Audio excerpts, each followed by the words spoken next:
Welcome to this afternoon session on springing into Kotlin, or as the subtitle says, how to make the magic even more magical. I always feel just a little bit awkward about that title. The reason I talk about magic is because sometimes people, when they first look at Spring, especially if they come from a little more, how do I put this tactfully, a little more hands-on way of building software where you have to do a lot of scaffolding and plumbing and build out everything down to the last nth detail. It seems like magic, right? And you hear that sometimes. And I guess in the context of any sufficiently advanced technology is indistinguishable from magic, I guess that's true in that regard. It is magic. But it really isn't magic. Here's the secret. It's not magic. It's science, technology, and mathematics. Okay? So it's fully approachable. The thing about Spring is that it does a lot of configuration, auto-configuration for you. But if you really want to do everything by hand, you can. It's all there. So you can override everything. You can turn off all the auto-config very easily. But why? Why would you want to rebuild the plumbing? If you were an auto manufacturer, your boss is never going to congratulate you on how well you built or how well you created a tire. The tire is one component. The business value is the car that you're pushing out so your customers can enjoy it and ride in it and use it. The tire is one thing that goes into that. But if you want to build your own tires, you can. Turn off the magic, that's fine. So how do you make the magic even more magical when it comes to Spring Boot? And of course the answer, as you might guess, is Kotlin, right? A little bit of history. The Spring Framework 5 was released last fall. It was released 1 week after Java 9 came out. And as of the release date, day one, it had full support for Java 8 and 9 and potentially on up. So from day one, it has supported Java 9 and JPMS. But there were three key stories to the Spring Framework 5. One is it re-baselined Java 8, so it got the goodies that Java 8 brought in 3 years ago. Which are the streams, the lambdas, completable futures, things like that, which makes life a lot easier, right? It also brought in and incorporated Project Reactor, so the reactive streams specification, and reactive streams implementation, I should say, Project Reactor, which is ours, but we have a lot of community involvement on that, and there's a lot of cross-pollination. One of the key committers for Project Reactor, which gives us all that reactive goodness, which allows a lot greater scalability, is David Carnock, who happens to be the project lead for RxJava 2. So we don't do these things in isolation, right? These are important things that are important to communicate and share among various teams. So that was another key aspect of Spring Framework 5. The third was full first-class support for Kotlin, which is very important. I mean, this is not something that you just take a chance on, right? I mean, Spring Framework in the past has supported both Java and Groovy, and Java is very well established and a tried and true language, as is Groovy. So we didn't just go, well, maybe Kotlin will work out, maybe it won't. This is an important strategic decision we made. And it's because Kotlin, and I think you'll see this as I go through it, is an excellent, excellent language. Now, sometimes people say, well, Java's got 20 years behind it. Now, one, it's old, right? Well, no, actually, the pace of innovation is accelerating. The release cadence is accelerating. So rather than a 3 to 4 year release cycle, you're looking at every 6 months. So Java is picking up pace. So you really shouldn't look at Java as old. You also shouldn't look at it as, well, why should I worry about anything else since the release cadence is picking up? I'll just wait for the new features to hit that. Well, in many ways, I like to refer to Kotlin as Java++, because the Kotlin engineers are a little bit more at liberty to try things, to implement things that maybe the Java design team had been a little more cautious in implementing, because one of Java's main things has been backward compatibility. So they're very reluctant to do things that even would break maybe 0.1% of the existing applications out there. Kotlin doesn't have a lot of that legacy to deal with. So they can innovate maybe a bit faster. They're certainly not reckless at all. It's a great team. But they can step out a bit more. And I think as I start to go through this, I'll try to point out areas that Java is going to be adopting, or is adopting, or has adopted now with Java 10. JDK 10 just was released, what, a couple days ago? So yeah, that's quick, right? Makes you think Java 9, the release nobody ever used. But anyway, not true. But anyway, so yeah, Kotlin is a very useful thing to use. I do want to say this. Sometimes people kind of rip on Java, and have for years, as being very verbose. I don't personally have a problem with verbosity, because your compiler reads your code once. You read your code over and over and over again, or someone else has to, right? Or you have to read someone else's. So if something takes a little bit longer to say, but it's clear, that's a win. Because as long as it clearly communicates what you're hoping is happening in the code, what better be happening in the code, that's a win. That said, if you can say the same thing and not lose any context, but say it in a more concise manner, that's a win too, right? And that's what Kotlin helps us do. I'm not talking about terseness. Any old Perl developers in here? Oh yeah, that's terse. That doesn't maintain a lot of context, right? The Kotlin designers weren't going for terseness, where it just shortens everything. They were going for conciseness. It keeps the same meaning, but allows you to say it in less space. By the way, I guess I should introduce myself. I'm Mark Heckler. I'm a principal technologist and Spring developer advocate with Pivotal Software, Inc. Pivotal are the makers of such fine software tools as the Spring Framework, Spring Boot, Redis, RabbitMQ, Greenplum, Gemfire, huge contributor to Apache Tomcat, and a huge contributor to the Cloud Foundry Common Code. So you may have heard of us. We're a tiny little startup in Silicon Valley. Yeah, maybe not so tiny, but we still are very much a startup. I blog, again, not as often as I'd like, but as often as I can, perhaps, at thehecklers.com, as well as our company site, too. Occasionally I'll throw something out there. But I tweet all the time at mkheck. Is anyone here on Twitter? Okay, those of you who didn't raise your hand, I hope it's just because you didn't raise your hand, but please get on Twitter. This is where all your favorite open source committers are. It's the fastest way to reach people. It has a high signal to noise ratio. It's kind of where a lot of conversations start. Our teams are also on Gitter, Twitter, Gitter, I don't know, there may be a pattern here. But Twitter's kind of the place, the fastest way to reach us, including me. So if you have any questions, comments, feedback, shoot me a tweet. That's great, or a DM. But if you don't like Twitter, or you can't fit your questions, comments, feedback, whatever, in a tweet or 5, I also am a member of the slightly older and more established social network called Email. Anyone on Email? Anyone? Okay, a few more. I actually listed both of my emails here. One is my personal, which I check the least infrequently of all my emails, mark@thehecklers.com. But I'm also, my company email address is there too, mheckler@pivotal.io. So please do reach out to me any way you want to, that's fine. I just check email less frequently, so. Excuse me. So who am I? I have authored several blogs and blog posts. I have co-authored a couple of books. I've contributed content and code to several other books, some of which even recognize me for doing so. Some didn't, and I'm still a little sore about that. No royalties there, but you know, code's code, so it's good. I have a new project that I'm working on for a new video series. So if you are interested in that, please follow me on Twitter. That's where I always announce stuff first and kind of keep everybody up to date. So that's probably the best way. I am a frequent conference speaker. This is my very first Box Days Bucharest. Anyone else?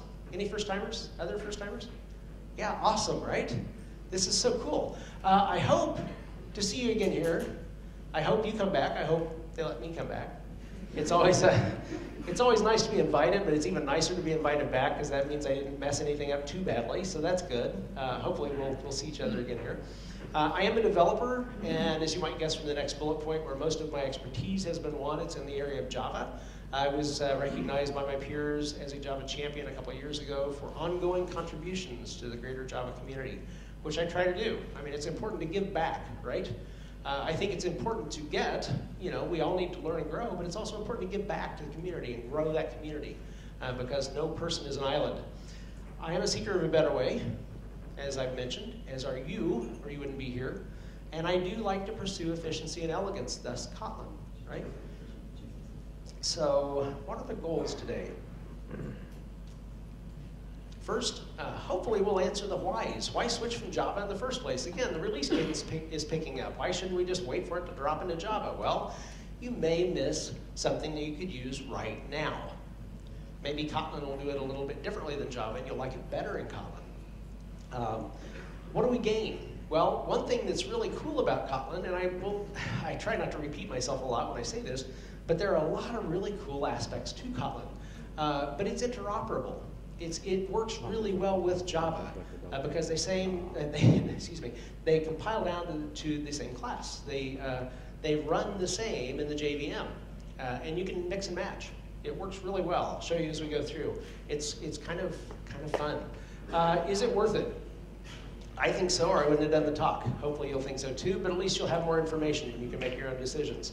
What are some quick victories? Where does it make sense to start kind of pulling at those threads? And then once you've accomplished those quick victories, what are the longer term gains that you can hope to gather from this? And hopefully we'll cover all that by the end of the day. By the way, I do want to say my goal here is not to teach you everything you'll ever want to know about Spring Boot, or to teach you everything you could ever want to know about Kotlin. But I hope to teach you enough about both to where they kind of make sense together. Some of the stuff, by the way, Kotlin, any Android developers out here? I'm not, sorry. But some of these things, I'm speaking specifically to Kotlin on the server or in the cloud. They may have some usefulness in the Android realm, but that's just not my thing. So I'll speak more specifically to the cloud side of things and the backend side of things. But obviously Kotlin has a lot of different targets, and that's not even mentioning the native compilation and things like that. So let's get started. By the way, does anyone not recognize Maurice Moss here? Not recognize this guy? Nobody's going to want to raise their hand now. I promise. Okay, I won't call you up on stage or anything. But if you don't recognize this guy, he's from a show called The IT Crowd. It's a British comedy, a Britcom, and it's on Netflix. Anyone on Netflix? Anyone Netflix subscribers? Yeah. The rest of you don't ever subscribe. You'll just get sucked in like I have. But if you are on it anyway, you might as well watch good programming, right? This was from a few years ago, and it's an awesome, awesome series. It's hilarious. It will remind you of your office life probably more than you'd like. It certainly did me. But anyway, so okay.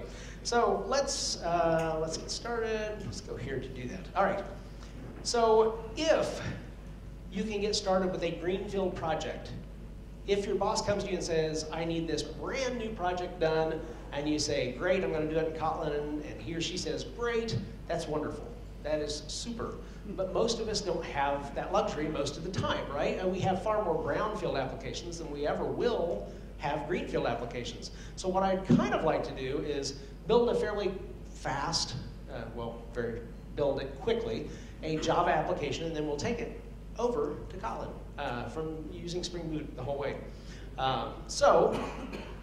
Who here was at my talk yesterday? Okay, so I don't have to go through the whole Spring Boot thing, the Spring Initializer thing, but for those few who weren't, first why? Anyway. But the Spring Initializer doesn't generate code, but it does allow you to choose dependencies. It zips up your dependencies into a project file. It does create your main application class and the main method, that's it. But it kind of jumpstarts your development so you can get started fast and do something with it quickly and add real business value, not a bunch of undifferentiated heavy lifting. So as you saw yesterday, you can, if you're a Maven developer, you can generate a Maven project. If you're a hipster, you can generate a Gradle project. I'm feeling pretty hipster today. I'm even wearing my hoodie, so I'm going to use Gradle. So buckle up. This is going to be fun. I know I said I was going to start with a Java application, but I want to show you something else too. So I'm going to indulge just a little bit, and I'm going to create a Kotlin microservice, or at least the framework for it. And I'll show you kind of how simple and easy this is to kind of step on across that fence. I'm using the current version of Spring Boot, which is 2.0. There's already another snapshot out, which is pretty cool, and then you can go back to previous versions. But we're going to go with the current bits. That's cool. And you know, when you're a speaker, you always kind of struggle with what kind of application you want to show or develop or what have you. I don't know what all of you like, so I had to kind of go with what I love. And my whole life just kind of revolves around this. All right? Everybody see that there? Is that too small? This is my life. Any Lord of the Rings fans here? This is my precious. Okay, so I'm going to create a coffee service, and I'm going to bring in just a couple of dependencies here. I'm going to bring in the web dependency, which gets me Tomcat and Spring MVC. And again, if you're doing brownfield, this is probably what you're doing now with either a Spring Boot-based monolith, God help you, or a Spring Boot-based microservice. So we'll assume that's the case. I'm also going to use Mongo. Mongo is one of my favorite databases. It is so fast. Sometimes it's like you're not even saving anything. I affectionately refer to it as the dev null of databases. I even have a Mongo sticker here on my laptop. I don't know, I hope I don't break anything. Let's see here. You see my Mongo sticker right there? Dev null? I am kidding. I like Mongo. I even used to have a friend who worked for Mongo until the database didn't store his personnel record. But anyway, by the way, I forgot to do this yesterday. I feel really silly. But do you all mind if I get a selfie with you? Because I like to prove to my boss that I was actually doing something versus just sitting in a coffee shop here in Bucharest. So if we can do this, I'm going to probably have to take a couple here, but everybody smile, say Kotlin. All right, now this side. Let's see if I can, yeah, Kotlin. And maybe the corner, yeah. Oh. Got the hand, all right, okay, so we're good. And I am such an excellent photographer, maybe one of those three actually took, so we'll see. All right, so I'm going to, let's create our project. Just going to save that on the desktop. Let's see, we'll go out and open that. And I use my favorite IDE. Again, it doesn't matter what IDE you use. We work well, we play well with Eclipse. We even have a build of Eclipse called the Spring Tool Suite, which has some really nice cloud functionality as well for deploying stuff to the cloud, which is kind of cool. NetBeans fully supports Spring and Spring Boot, so that's pretty nice. I just kind of always gravitate to IntelliJ, which is kind of fortunate in this case because IntelliJ is made by JetBrains, who also are the primary drivers and shepherds of Kotlin. So it works out pretty well. Some of the stuff you see in there, it kind of hits there first. So let's see, first things first. Oh, I do want to, well, first thing I want to do, can everyone see that in the back? No. No? Okay, well, let's kind of amp this up a bit. Font, color scheme font. I have it on my biggest setting, but let's blow that up just a bit more. Let's see, 28. Is that better? Yeah. A little bit? Yes, no? Presentation mode? Oh, well, hold on. I want to show you a lot of other stuff, and I bounce around a lot, so that I tend to have to. Anyway, so stay with me here. So this is our build.gradle file. The reason I started with Kotlin is because as fast as I type, this actually does save me a little bit of time. Because when you switch to Kotlin and add in Kotlin, you add in a few things like the Kotlin version. You have a couple of plugins you add in, the Kotlin Gradle plugin, all open, Kotlin Spring. And I just very briefly, Kotlin is a null safe language. It has null safety, I guess is a better way to put that. With Java, have you ever heard of the $1 billion mistake? Allowing nulls, right? Null pointers exceptions are horrible. With Kotlin, you can at least potentially avoid those entirely. Doesn't mean you can't find ways, new and clever ways to shoot yourself in the foot, but you have to work harder at it, right? But you have this interoperability story as well, so Java and Kotlin. Well, how do you deal with something that is inherently not null safe when you're dealing with a language that is? So you have these integration points. You have a plugin, which is Kotlin All Open plugin, which allows you to well, I guess I'm kind of covering 2 points at once here, so bear with me. In Java, classes are open by default, open for extension. In Kotlin, they're just the opposite, they're closed. So you can define classes as being open, but you have to specifically specify them as open. When you're dealing with Java frameworks, this is kind of the opposite effect, right? So there should be some easy way, the powers that be decided, there should be some easy way that you can determine some classes should be open without having to go through and specify open on every class. This is particularly valuable for Java frameworks, such as the Spring framework. So the Kotlin All Open plugin and the Kotlin Spring wrapper for that says that if you have classes in a framework like Spring that have annotated them as at component or at configuration or at async or at service, then these will be open by default. So it's a very nice integration mechanism that you, if you're using straight Kotlin, you may not need, but if you're integrating with Java, it's very helpful. You also have, and as I mentioned, the non-nullable, or the nullability. There are ways, oh, I guess I actually skipped over something. Source compatibility, 1.8. Why is that important? Because by default, Java defaults to Java, or excuse me, Kotlin defaults to Java 6 level, JVM 6. Because Android isn't up to Java 8 yet. But we don't care, right? This is one of those things that it's important for us to go on up and go to the JVM 8 level. So you see this source compatibility of 1.8. For compiler options, we want to have strict compilation using JSR 305. There are multiple ways that you can indicate that an API is non-nullable. We have chosen to go with the JSR 305 compatible route, which says you can define something as non-nullable and then specifically state for like return types and parameters and variables if a value, a specific value is nullable. So that tightens things up a bit more as well. So let's see, what else? That's pretty much it. So let's go ahead and just dive in here. Let me go to the main application class.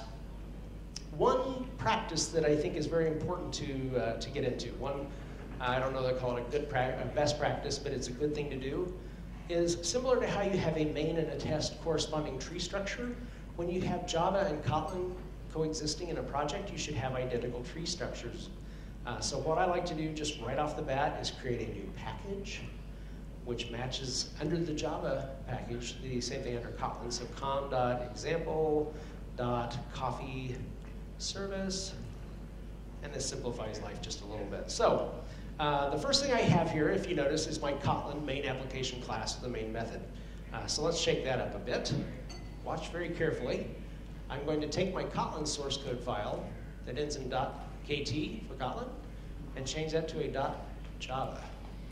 And already IntelliJ is not happy. You know, I mean, I've done something dirty here in its mind. So I'm going to, and this is a good habit to get into, I'm going to take this now Java file and drop it up under my Java directory tree.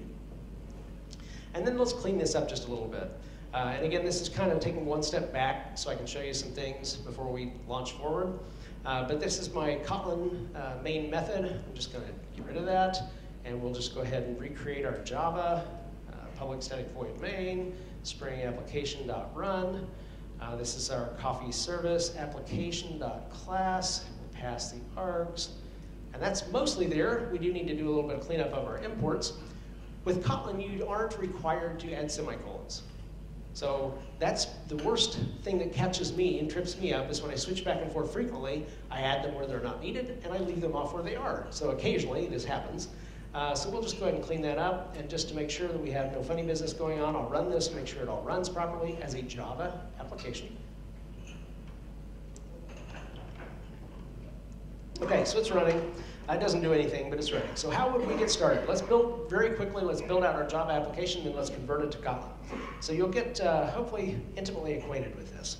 So the first thing I'm going to do is, let's see, we need to create a domain, right? Well, what kind of domain should we have? This is a coffee service, so it should be a coffee class, right? We're going to be persisting this using Mongo, so we're going to annotate this class as an add document. I'm going to define my ID field as a private string ID. We're also going to need a couple other member variables for our coffee class. So private string, I want to keep track of my type of coffee, very important.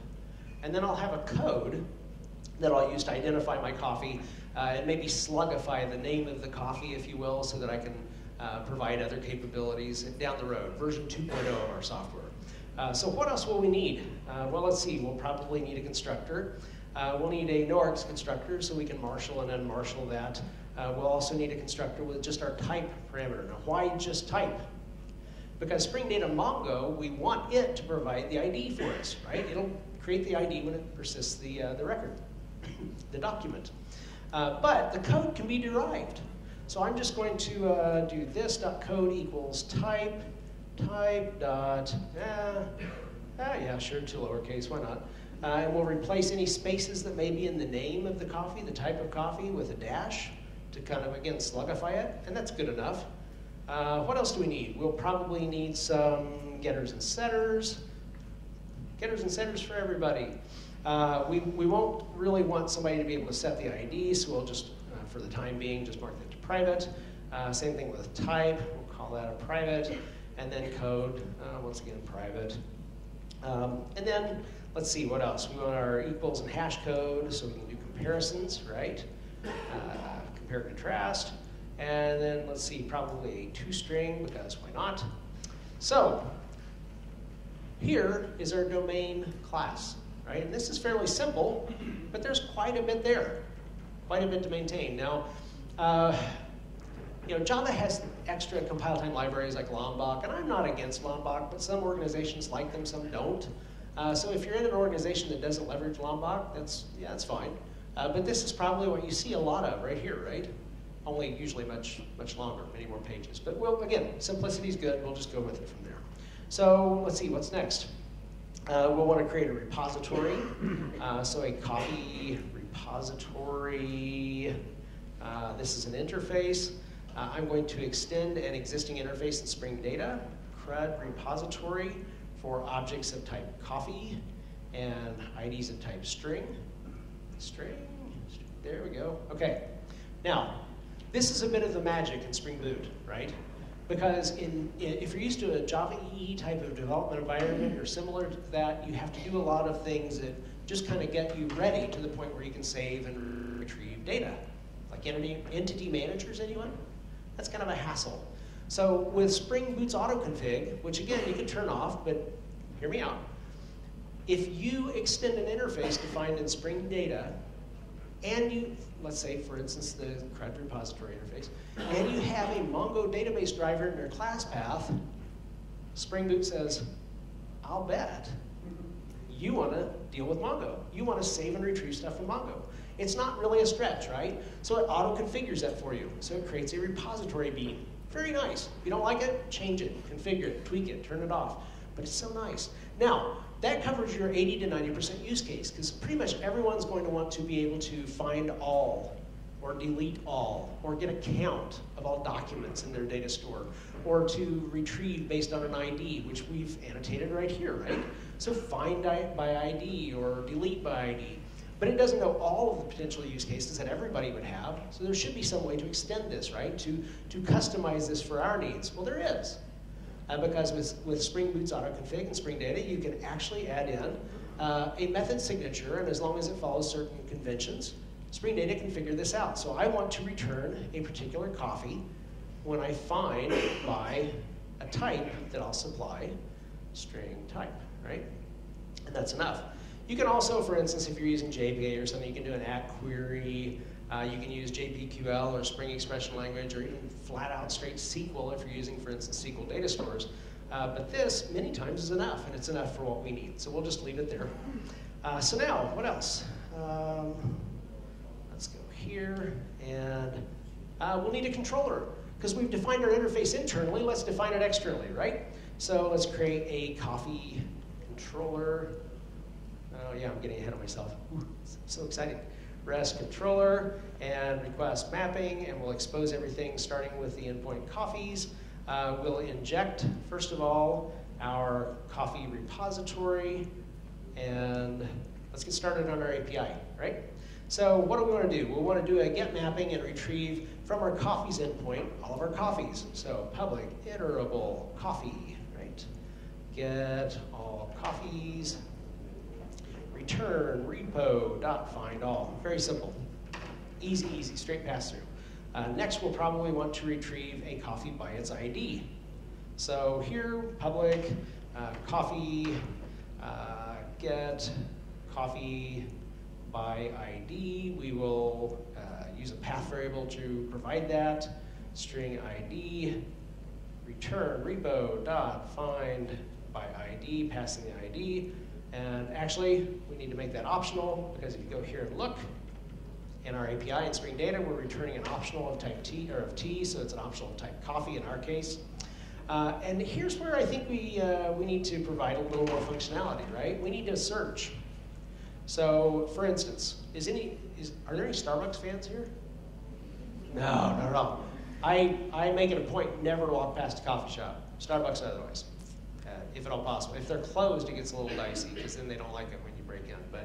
But Starbucks has, like, I mean, if you go to Starbucks, there's always Pike Place Brewing, right? So there's usually that coffee of the day that if you don't know what you want, you just say, give me that.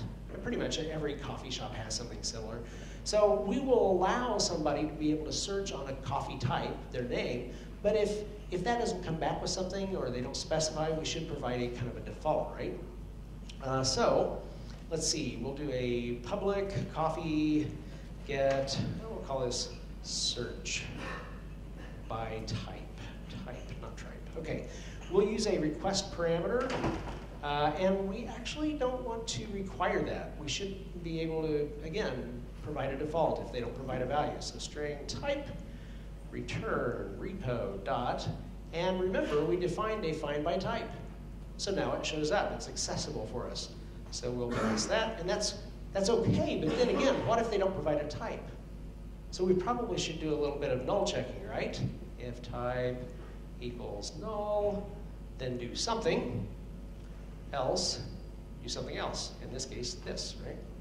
So what do we do if there's no search parameter, if they don't provide anything there? So how about we just return repo dot principle of least astonishment, right? We'll return just a default. So we'll grab the iterator and just do next. It's the first record. And that should be enough. We've got all of our microservice built, but we don't have any data, so it's really hard to see what's going on. And I'm kind of a visual person, so let's add some data. I'm going to create a command line runner bean, which again will run each time the app runs, so I can pre-populate some data very simply. Demo data, I'm going to inject my coffee repository bean here, and let's get started. So here is the most important part of this talk. And you think I'm kidding, but I'm really not. Let's create an array, well, let's create a list of values here. So I need some coffee types, some names of coffees that you love. Those of you who are not coffee lovers, I don't understand. But those of you who are, help me out here. So what is a type of coffee that I can put here? What is your favorite coffee? Cappuccino? Okay, we'll go with that, that's fine. Really, that's okay. No judging, man, no judging. Okay, so anyone else? What? It's like I don't even hear you. I said no judging, but really, decaf? Did you just say decaf? Please. No, I'm kidding. All right, decaf. There are times I drink decaf, after about 11 o'clock at night. I do switch to decaf. That's fine. Okay, anyone else? What? Espresso. Ah, now we're talking. Espresso is good. I actually don't discriminate. I like pretty much any way you can deliver coffee, even up to IVs, so that's fine. Okay, anyone else? Double espresso. What? Double espresso. Double espresso. Okay, well, that's fine. Double espresso. I'll tell you one from my hometown. It's a brand. It's called Caldi Coffee. I kind of live in the center of the U.S. in a small city called St. Louis, and there's a coffee roaster there, which is just awesome. If you ever get a chance to go and check it out, please do. I also am a fan of a lot of different kinds, but we'll leave it at that. Well, no, you know what? I need to show some of my absolute favorites here. Things like Black Alert Coffee. Any Star Trek fans? Awesome, right? Discovery? Oh my gosh. Here's a little pro tip for someone who travels a lot. In the US, you pay to watch this. But when you're out of country, it's all on Netflix. So going back to Netflix, it's so awesome. So I need to come back more often, right? Okay, so we have Black Alert Coffee. For those of you Star Wars fans, Darth, coffee, so just to keep it even. Okay, so we have some coffee types, right? If you think of another one, just shout it out. I'll stop everything, we'll go back. Because this is very much a data-driven application. We need good data, so we'll stop there though. So we have a list of types, coffee types. We'll stream that and we'll map each one of those. We'll take the type and we'll create a new coffee from that. Coffee. See, I need more, right? So let's see, we map that and then we'll do a for each. We'll take each coffee and let's see, we'll save it. So repo.save coffee. And then to make sure we have everything and what we have in our data store, I always like to see things. So repo.findAll.forEach system.out println. And that's pretty good, right? But we have a problem. Because even though, now I will say this, it's not a bug because I never bug my code, because that way I never have to debug my code, right? It saves a lot of time. But there is a problem here because each time we restart the application, it's going to try to save these same records over and over and over again. And even though I'm using Mongo, it actually may save some of those once in a while. So I need to make sure everything's cleared out. I am kidding. I do like Mongo, really. I pick on things I like. So anyway, so we'll do a repo.delete all. And that should get us up and running. So let's go ahead and run this and make sure that we have a good working Java microservice, and then let's tear it apart. What happened? Whoa. See, typo. Oh, I should have mentioned this. I get going kind of fast, and I talk, and I don't look, and I'm coding by, like, so the first couple of rows, I'm counting on you to catch my typos, okay? If you didn't want to do that, you shouldn't have said up front. Okay, so let's run this. And it looks like it's working, right? I mean, we have coffees that appear to be saved, so that's good. Proof's in the pudding, though, right? So let me blow that up, and let's test this. Let's see. I use HTTPy instead of something like curl because the formatting is better, and also I can shortcut things. So if I don't provide a host name, it just assumes localhost. I'm running everything locally just for speed. So I'm going to hit my coffees endpoint, and the formatting. Did I mention the formatting? It's so pretty. So I'm hitting my coffees endpoint. Let's grab a particular one. Let's do the double espresso here, since it's right up here taunting me. And we get that back, and that's fine. So let me see here. Come on. Boom, boom, boom. Let's do a search. And let's see, what did I say? Type equals, let's see, Darth, coffee. Since I'm using Z shell, I need to quote that. And it works. But again, what happens if they don't provide anything here? So our null check should work, and it does. It returns the first record, so everything's fine, right? This is a working Java microservice. Why stop there? Or why start? Why do anything more? Because we can make it better. So how do we make it better? This is the fun part. How much time? 20 minutes, tons of time. Okay, so the first thing I like to do is go to my domain right here, because this is a lot of boilerplate, right? I think we can make this better. So again, this is very critical. Watch what I do here. I'm going to rename my coffee.java to coffee.kt and make this a Kotlin file. Now, what happened? There it is. Now look, IntelliJ realizes this is now a Kotlin source code file. But this isn't groovy, so it doesn't just go, yeah, it's fine. You have to actually do something to make some changes to this to make it real Kotlin, okay? So the first thing, remember, what's the first thing we do when we change a file from Java to Kotlin? We drag it down here to our Kotlin package. So we do things right. So now, where to start? Well, first thing, everything is publicly visible in Kotlin by default. So we don't need this. We don't need to say that. Don't repeat yourself, right? And then with Kotlin, you can create a constructor right here in the class header. And I'm going to just pull this up here.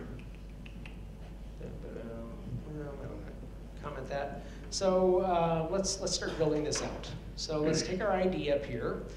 With Kotlin, you don't put type and then variable name. You put the variable name and then the type. Of course, you don't need semicolons, so we say ID of type string.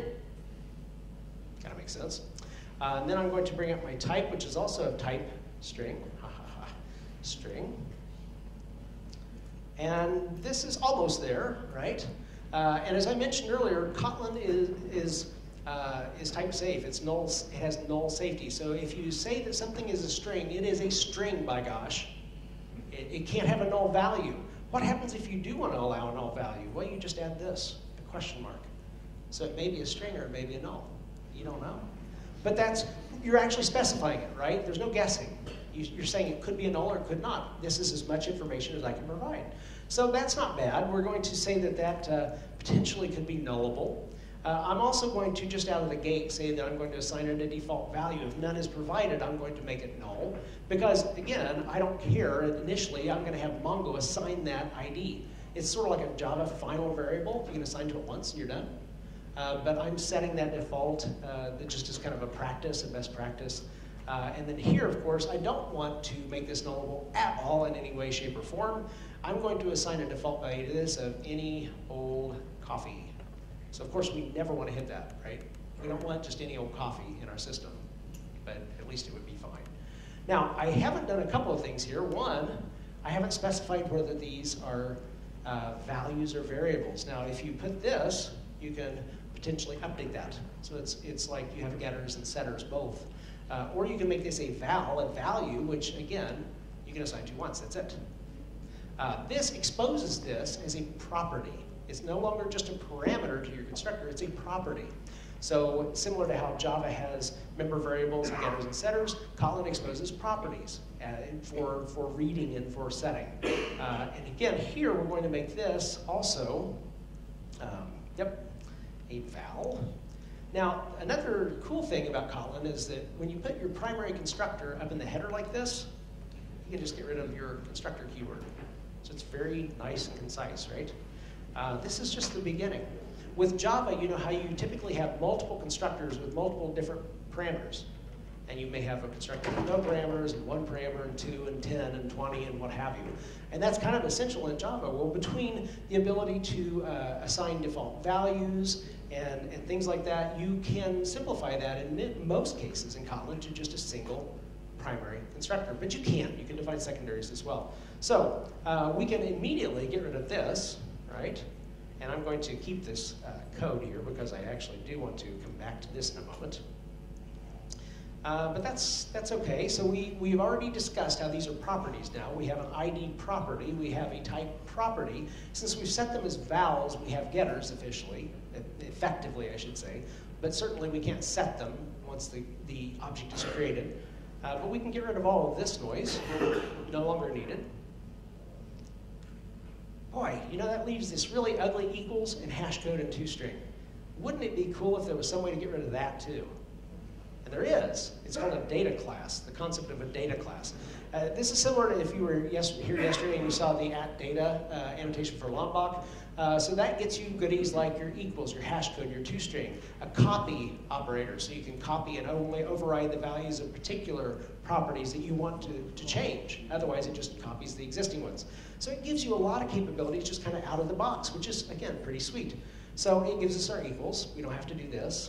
It gives us our hash code. We don't have to do that.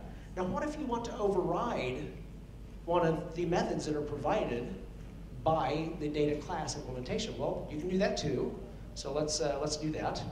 So I'm going to, let's see, I'm going to make this into a toString function.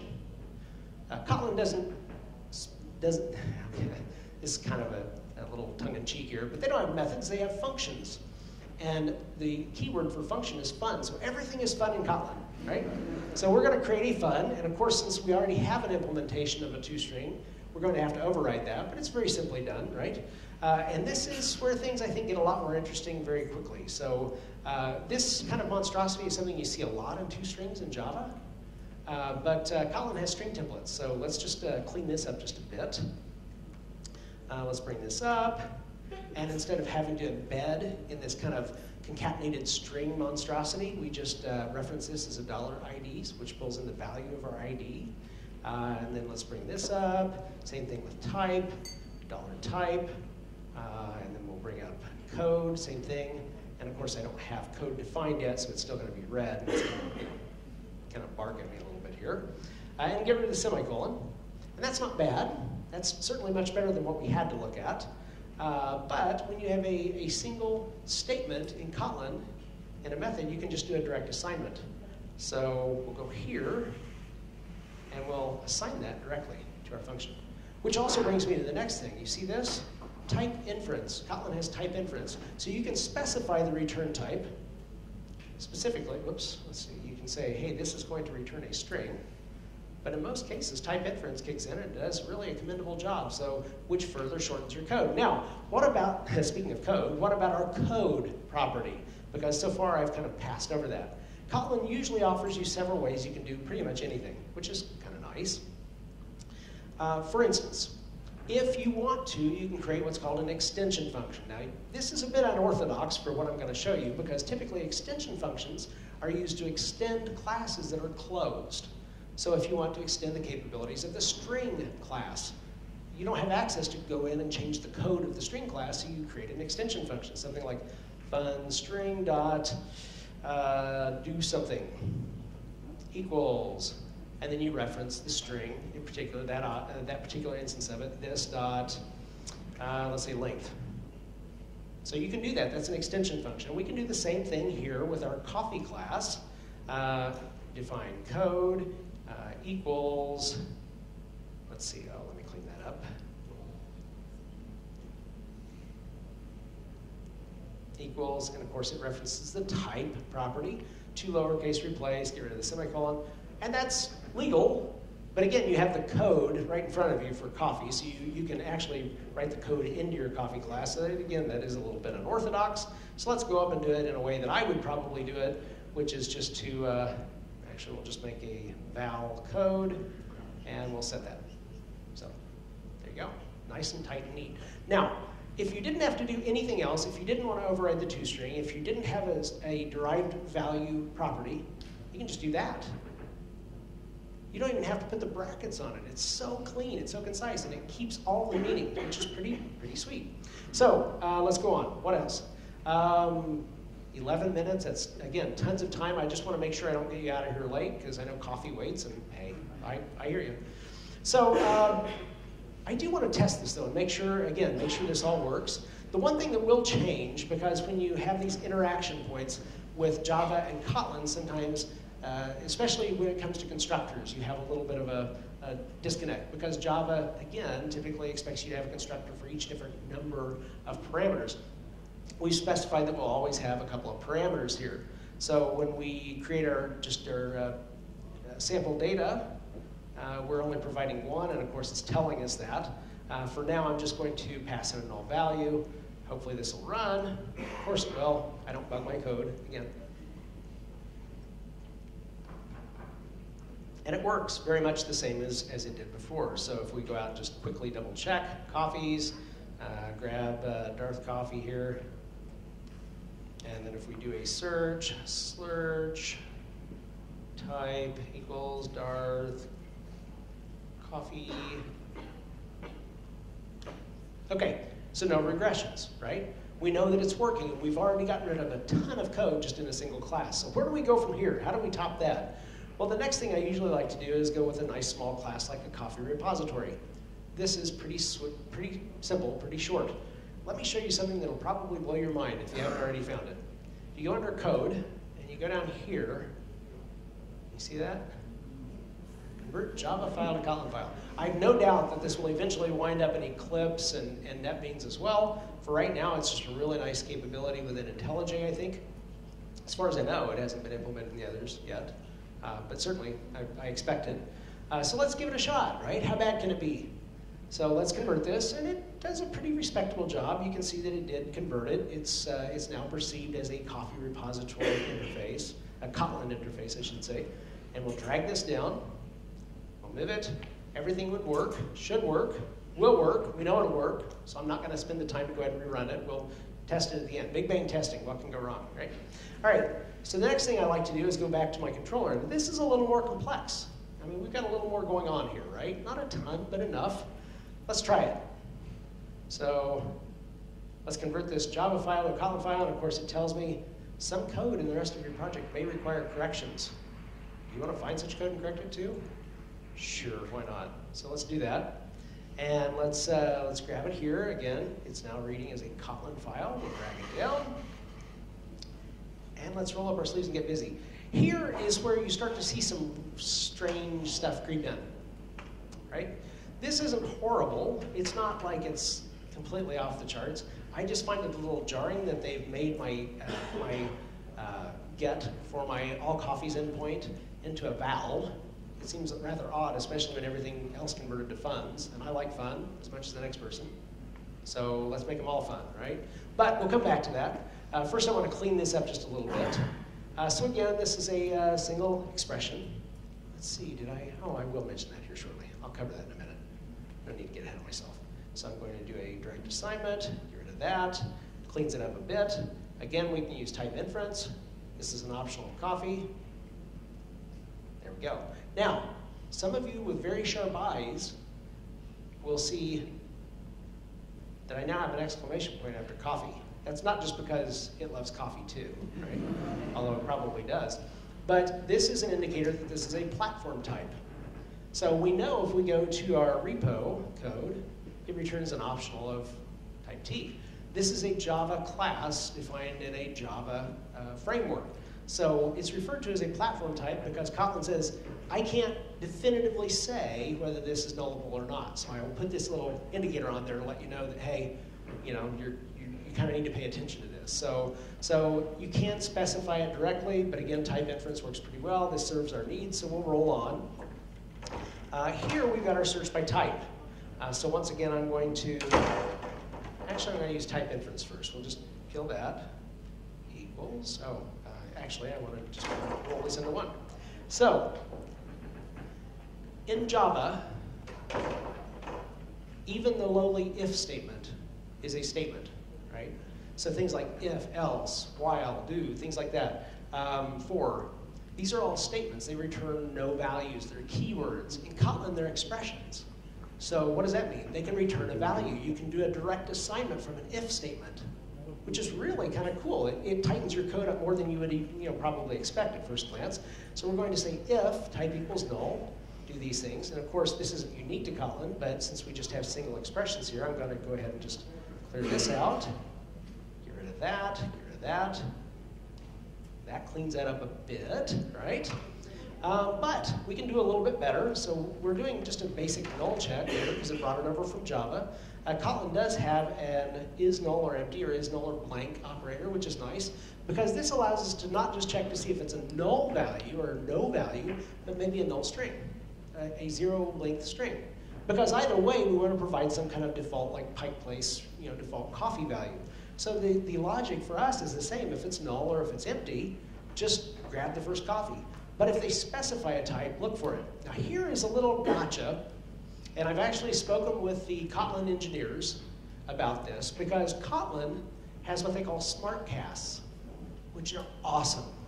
Because how many times in your Java code do you check to see if something is null? And then when you go and use it again, you check to see if it's null. And then you use it again, you check to see if it's null.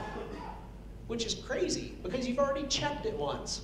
Kotlin, if you've checked to see if it's null, it says, you've established this is a non-null value. This has value. So it doesn't make you continue to recheck. It says, this is a string. You said it was, I tested it, it's good, it's a string. But here is a catch. This isn't implemented yet. So the is null or empty is actually a more stringent test. It checks to see if it's null. It also checks to see if it is a zero length string in this case. So it's already established that it is null, right? It checked that first. If you go and look at the code in Kotlin, it checks to see if it's null. But right now, the smart cast isn't there. So it's coming to a future version of Kotlin. How do you get around that? Well, you do something that you really typically should never do. You do a bang bang.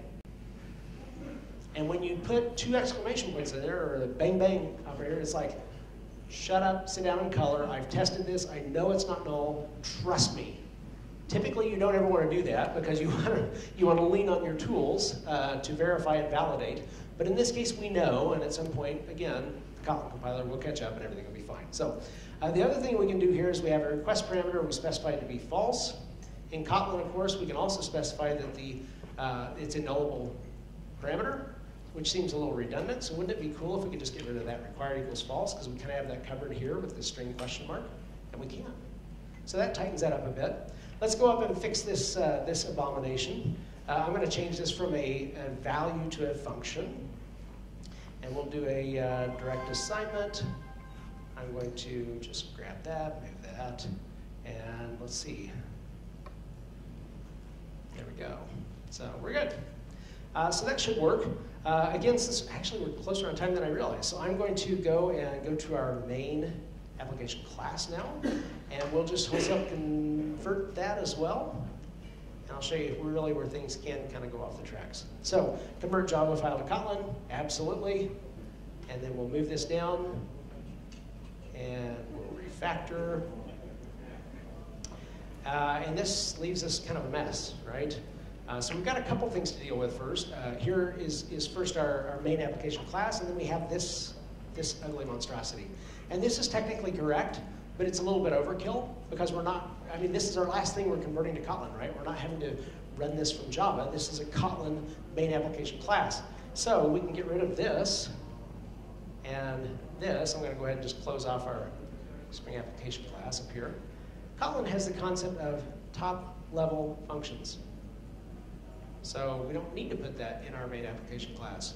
We can have our main method just independently existing.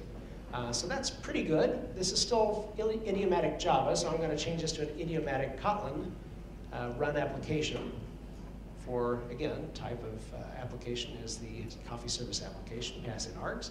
Now let's clean up our command line runner bean. Again, we can just assign this, so that means that we can get rid of the return.